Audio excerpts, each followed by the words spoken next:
जय हिंद दोस्तों। 80 शब्द प्रति minute dictation start.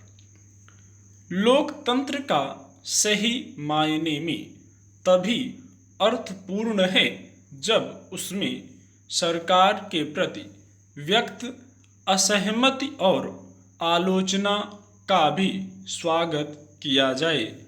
Kabir Das ji ने कहा है, निंदक नियरे राखिए आंगन कुटी छवाए। अर्थात खुद की निंदा करने वालों को अपने पास ही रखना चाहिए।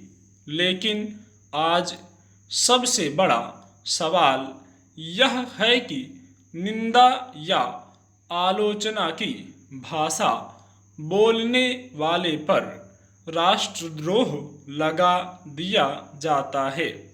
आज राजनीतिक दल आलोचना करने वाले को दूर ही नहीं बल्कि नकारात्मक और राष्ट्र विरोधी की संज्ञा देने लगे हैं। क्या एक परिपक्व लोकतंत्र में राजद्रोह और राष्ट्रद्रोह के अंतर को खत्म सा कर दिया है?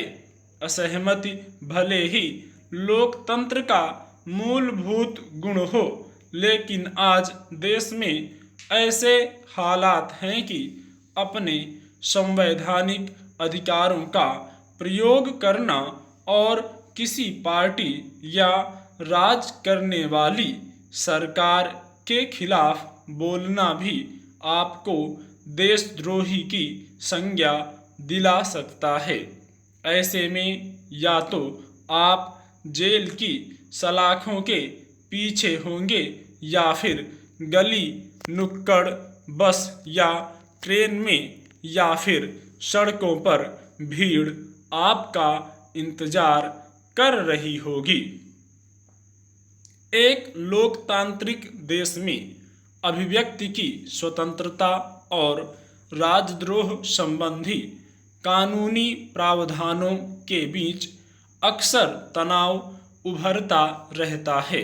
गौरतलब है कि जब भी इस तरह का मामला प्रकाश में आता है तो देश में इस बात को लेकर एक जोरदार बहस छिड़ जाती है कि यदि अभिव्यक्ति की स्वतंत्रता प्रत्येक व्यक्ति का संवैधानिक अधिकार है तो फिर सरकार या नेताओं की आलोचना करना, सरकारी नीतियों या प्रशासनिक अधिकारियों की बुराई करना राजद्रोह क्यों और कैसे है?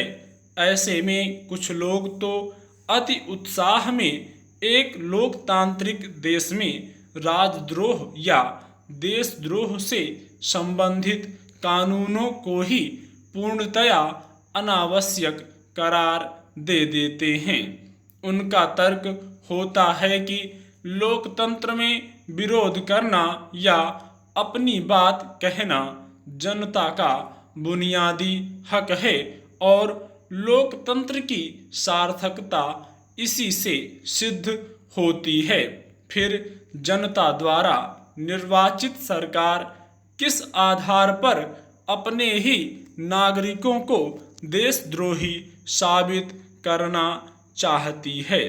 दरअसल हमें यह समझना होगा कि न तो सरकार और राज्य एक हैं और न ही सरकार तथा देश। सरकारें आती जाती रहती हैं जबकि राज्य बना रहता है।